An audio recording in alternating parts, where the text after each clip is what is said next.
Hello, welcome to Gardener's World on the most glorious spring day. It's as though winter was a distant memory. And it's extraordinary how the gardener's responding. There is this green energy that is growing almost in front of my eyes in the garden, and it is sprinkled and spangled with lovely spring flowers. So while this sun lasts, let's enjoy it. This week, Carol will be selecting the plant that she feels most typifies the month of March. And Frances Tophill is in Barbados, where she spent the winter brushing up on her botanical knowledge.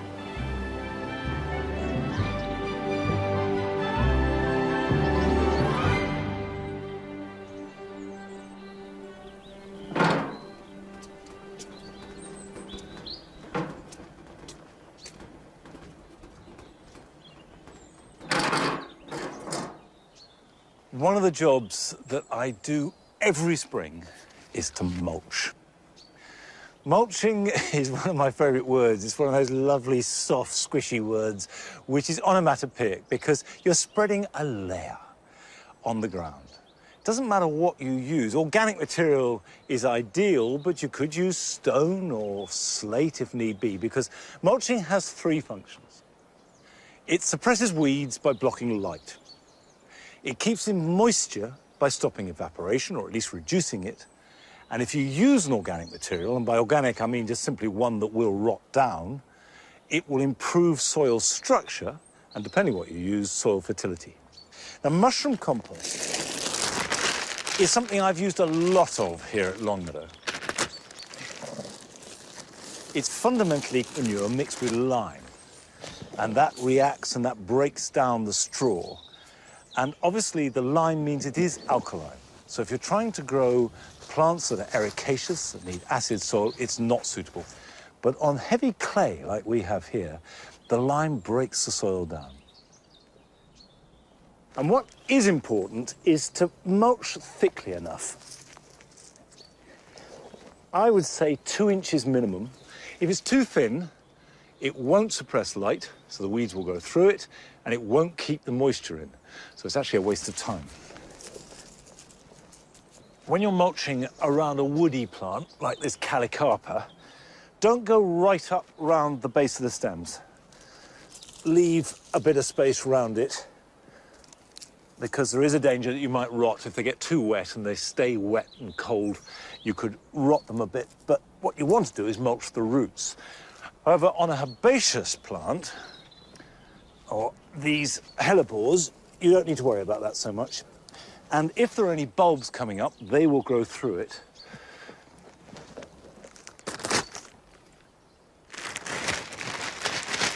What I would say is if you haven't mulched before, or you haven't got round to mulching this year, something to do in the next week or so.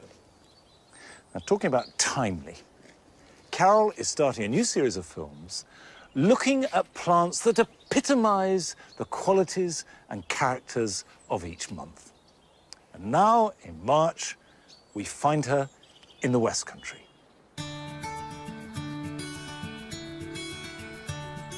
As the calendar flips into March and we launch into spring, one of our most familiar and well-loved plants pops up all over the landscape.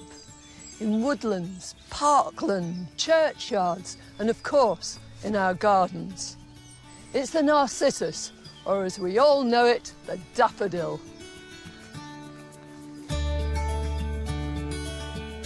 Native to Western Europe, it's been around for more than 25 million years.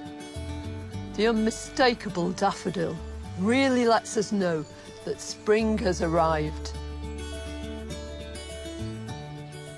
During the 50s, trains were organised called daffodil specials to carry people from the cities out to the fields in Gloucestershire and Herefordshire, the Golden Triangle, where they could feast their eyes on fields full of these beautiful flowers.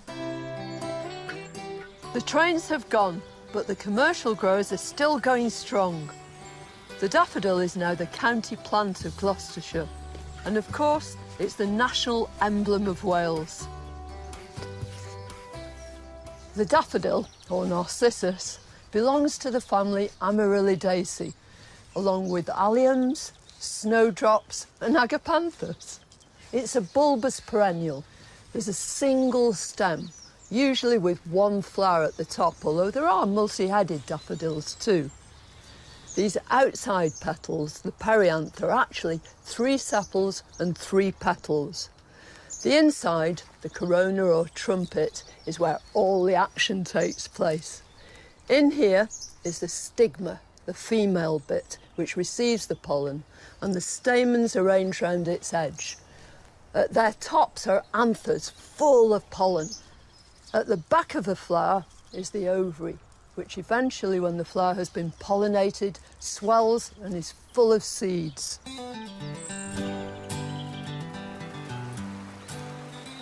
When it comes to growing your daffodils, nothing could be more straightforward. They're really easy. You plant them as dry bulbs during the autumn. They're not really fussy about soil. They'll grow in dappled shade or right out in the open. And when they've finished flowering, take those old flowered stems right down to the base of the bulb and snap them off or cut them off. But when it comes to the leaves, leave them alone. Those leaves need to photosynthesize and send all that goodness back down into the bulb to produce the flowers for next spring. The easiest way to increase stock is to dig up a clump once the flowers have finished. Remove any spent flower stems, separate the bulbs, plant them in nice deep holes. 4 to 6 inches isn't too much. That way you'll have a lovely clump by the next year. Bulbs are fascinating organisms. Within them they have everything needed to produce roots, leaves and flowers. It's a tunicate bulb. It's got layer after layer, just like an onion, and each one of those layers will produce either a leaf or part of a flower in the centre here, or part of the outside skin. There are so many exquisite daffodils, and everybody has their own favourites. But here are some of mine. You don't have to be big to be beautiful. One of the most charming of all daffodils is Narcissus bulbocodium, the hoop petticoat daffodil, and it often grows on acid soils. It's a great bulb to naturalise because it has many more seeds than other daffodils. More seeds, more bulbs. Bath's Flame is a heritage variety dating back to before World War I. It was a favourite in the Cornish cut flower trade. Perhaps my all-time favourite has to be our own wild daffodil, Narcissus pseudo-narcissus, the Lent lily. It's a beautiful flower. Such a wondrous plant as the daffodil. It's a star that shines in March.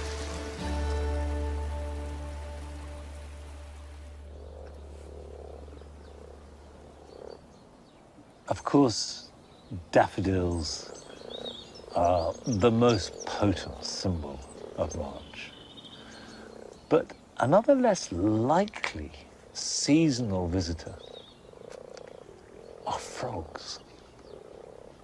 And this little pond that I made a couple of years ago, and it's really not much more than a scrape in the ground with a lining, has got dozens of frogs in it. That croaking can grow and swell, and sometimes I can hear it from the house. Right then, we'd better go and do some serious pruning. Come on.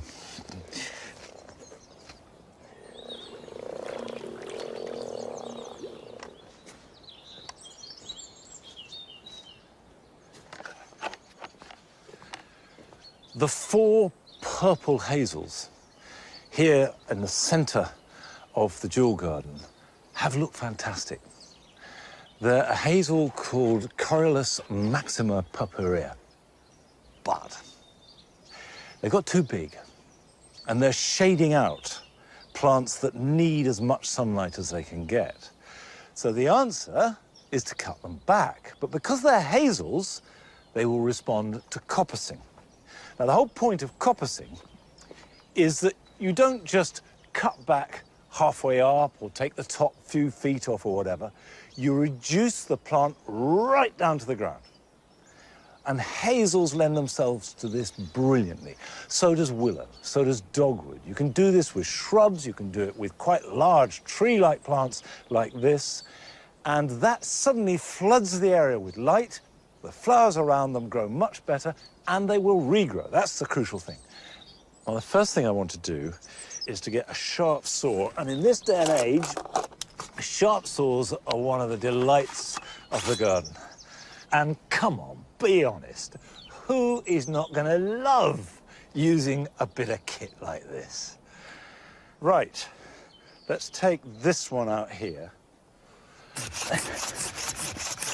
You can do this with a chainsaw and just cut right across and it will regrow perfectly well.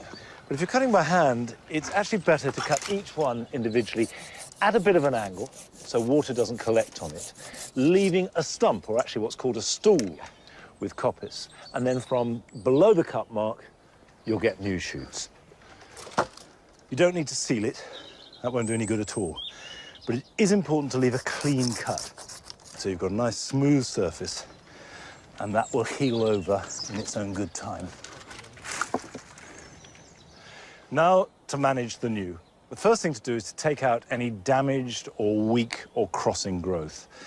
So things like this, straight away I know it's going to be no good, so that can come out. So I can take that out, and that out, and that out, and I'm going to take that out.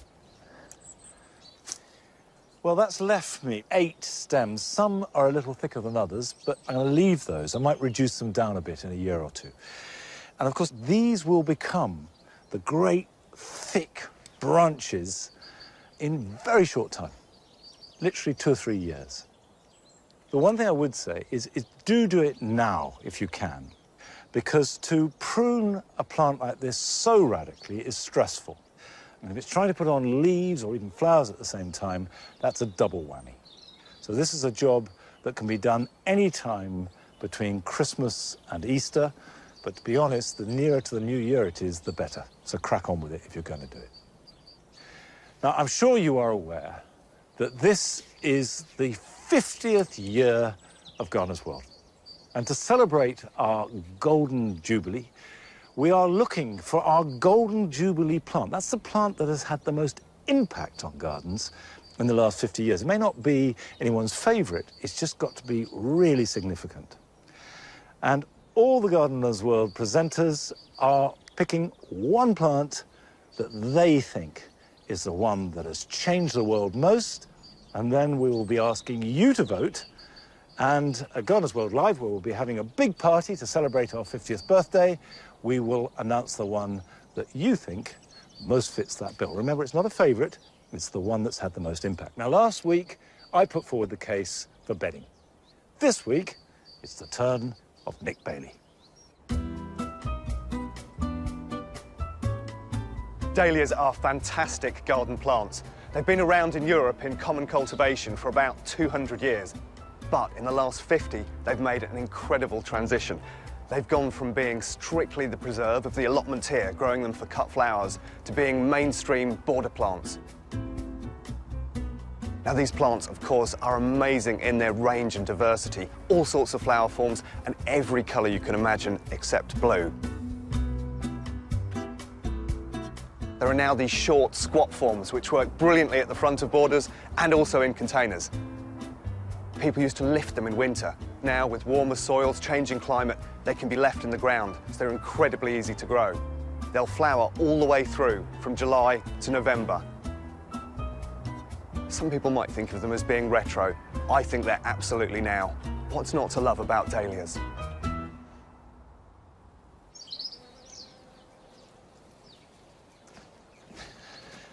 Nick is absolutely right that the way that we view dahlias and use them in our gardens has changed so much, not just in the last 50 years, actually in the last 20 years. I can remember at the end of the 80s, beginning of the 90s, they were very unfashionable, and perhaps the Bishop of Lambeth was considered suitable for a garden. So it's really good that more and more of us are growing dahlias. But whether they're the most important plants in the last 50 years with the most impact, that's something that you will have a chance to vote on and decide when you've seen all the potential plants that we here at Gardeners World are putting forward. But dahlias are something I'm going to be growing here at Longmeadow with a vengeance because I love them. And where I disagree with Nick is that it may be fine in London to leave them in the ground, but here in the wet West Country, in the West Midlands, you lose too many. It's too risky. And they hate sitting in cold, wet ground. And it got to -9 here in January, and much safer to store them. And this is how we do it. We put them into crates, we lift them, and pack them in old potting compost. And if you carefully take each one out like that, and what I want to check is that they haven't dried up, and they're shriveled, and they haven't rotted. So when you feel the tubers, they should be nice and firm. And if you're buying dahlias at this time of year, you want big, firm tubers. Look at that. A nice, lovely, healthy, strong set of tubers. That is going to flower beautifully. And now we'll pot these up. So if we've got a large one like this, we need a largish pot. And the idea is to put them in a plastic pot at this stage, which is just big enough. They don't need much room to grow. We just want a root system to develop. So they start to come out into the light, a little bit of protection, and then when the top growth is about 1 foot high and we get to mid-May, they can go out into the garden. So I've got some good quality compost. Dahlias are greedy plants. So that can go on there. And then I'll just put some soil around it. This will start to grow straight away, and you put it somewhere sheltered. Water it and keep it moist. Water it once a week, don't let it dry out. You'll very quickly see new shoots, and just keep an eye on them. If it turns really cold, you might have to put some fleece over them. Of course, however much dahlias feel part of our very English gardens, they are exotic. They were introduced in the 16th century from Mexico. And they're one of many plants from that region which have enriched and delighted our gardens ever since. And Frances Tophill has been spending her winter in that part of the world. Only 21 miles long and 14 miles wide, with the roaring Atlantic Ocean to the east and the serene Caribbean Sea to the west. This is Barbados.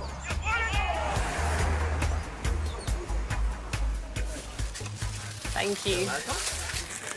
With its perfect tropical climate, it's a gardener's paradise and home to some really remarkable plants like yams, Christophines, and even locally grown bananas.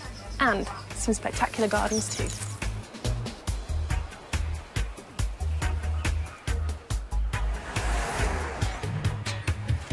Which is why I'm here. This is my walk to work in the morning. Quite incredible, isn't it? I've studied gardening and botany back in the UK, and botanical conservation is one of my passions.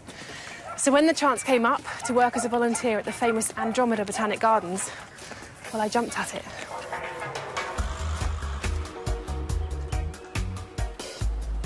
The Andromeda Botanic Gardens cling to the rocky cliffs of the wild and rugged east coast. The 6 acres of stunning botanic gardens were created by plantswoman Iris Bannicky, who started the garden way back in 1954.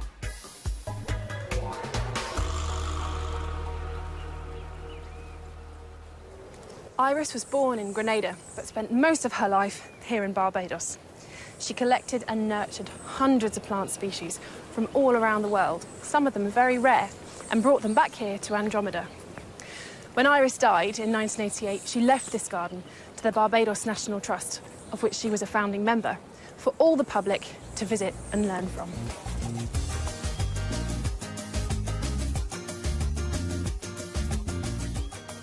Andromeda is a place I've dreamed about coming to for years. I've only been here a week and already I've fallen in love with the island and with this garden. I'm volunteering here for a month so that I can learn as much as I can about the flora and the people and their gardens.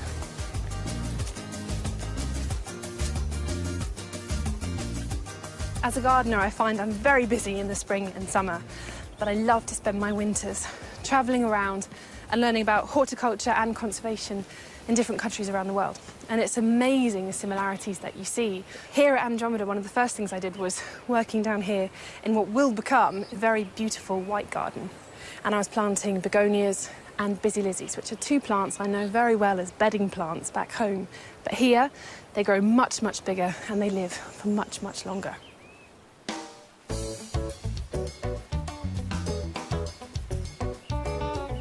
This is a big garden and is now looked after, along with her small team, by head gardener and my mentor, Sharon Cook. So, this is the palm garden. Yeah. Beautiful, isn't it? It's absolutely magnificent. The thing is, what people assume about palms is a palm is a palm is a palm, but they're not. They are so uniquely different. Some will have a smooth trunk, others will have leaf scars on the trunk, different fruit, different leaf shape, and quite difficult to identify. Of course. Yeah. And you have the help of this, Yeah. which is amazing. This is Iris Baniki's session book where she wrote down basically everything that she collected. But there's one in here in particular, the lipstick palm, Okay. collected on the 14th of November 1983. Sealing wax. What? Yes. Is that a name for it? Yes, so some people call it lipstick palm, other people call it sealing wax palm, and basically the colour of the red crown shaft is very similar to the wax that they would have used. Oh, on letters and things. Exactly, Yeah. And we have a wonderful native plant called the macaw palm, which is lethal. That's the spiky one. Is Exactly. that the one with Yes, yes. So you don't want to get too close to it. No. There are hundreds of fantastic plants in this garden. A couple of my favourites are the enormous bearded fig tree, the national tree of Barbados, with aerial roots that dangle down from the canopy, and the ghost cactus, which is actually a euphorbia.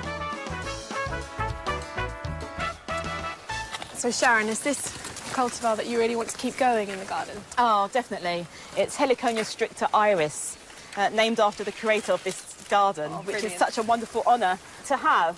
So we are taking out some of the weaker plants that are growing, and we're also cutting off some of the leaves just to expose the flowers. And these are actually modified leaves called bracts. Okay. And the flowers are the things that sit inside. Oh, fantastic. So those are where the hummingbirds go to, all those little things in there. Amazing, isn't it? Hummingbirds in the garden. It's a brilliant plant. But I recognise the flower from, bouquets and things like that. But Yeah, and they're quite stunning. Yep, that looks wonderful. Cool. Yay! Another job done. Yes.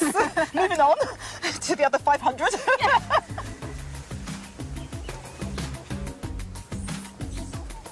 I mean, it doesn't really need saying, does it, that Andromeda is in such a beautiful setting. It is. But not without its problems, which I can see here.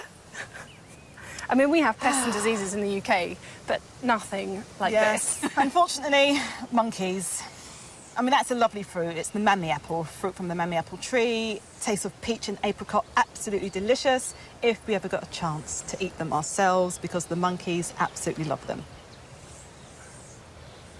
And this is the national flower of Barbados. It's the pride of Barbados. It's so beautiful. I mean, we have things like this in the UK with that kind of mimosa, acacia leaf, but usually with the little kind of yellow pom-pom flowers, but nothing like this with the beautiful red flowers. I love this. It's absolutely lovely. You know, you love it, I love it, and the butterflies love it too.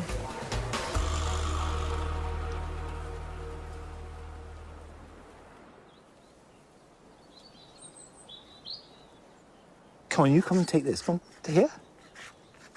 You have that. Oh, look. She's got it. Not you. You got it, haven't you? Yeah, you got it. You're clever. It's been mild today, but we could do with some of that Bajan sunshine. Anyway, let's see what weather is in store for us gardeners this weekend. There you go.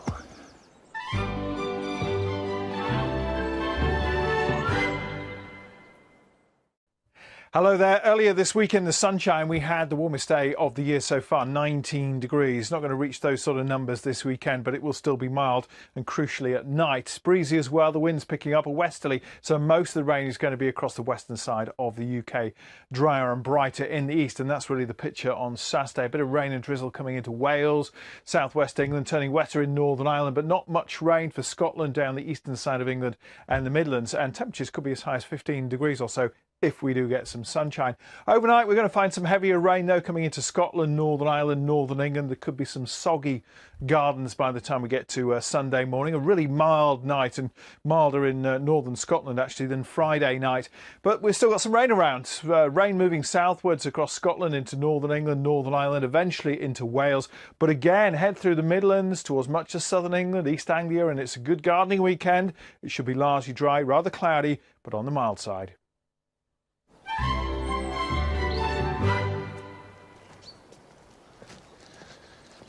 Well, whatever the weather this weekend, there will be an opportunity to get out and do things in the garden. So here are some jobs that you can be getting on with.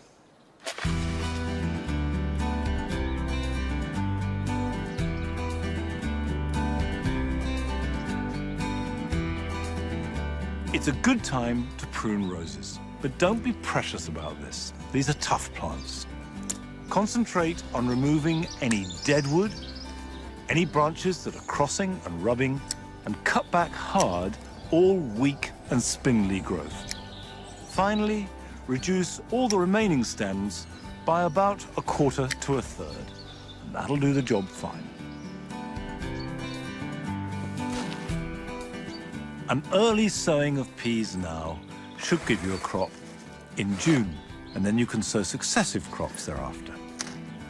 I either sow them in double or triple rows, leaving room between the rows, either to walk and harvest them or reach in on a raised bed. Push them into the soil, rake them over, label them, and leave them to grow.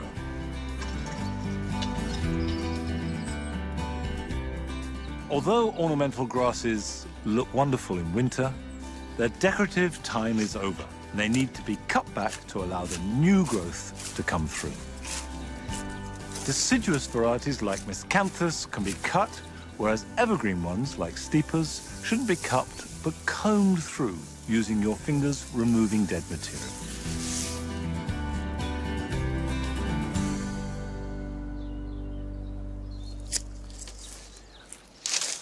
All this material will compost, but very slowly on its own. What you have to do is put it to one side, chop it up if possible, then mix it in with very green material like lawn mowings or maybe kitchen waste.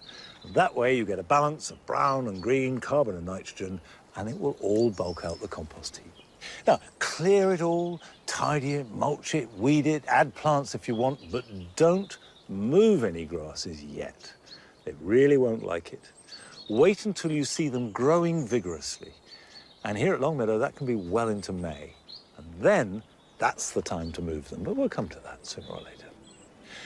But I'm afraid that's all we've got time for today. I'll see you back here next time. Till then, bye-bye.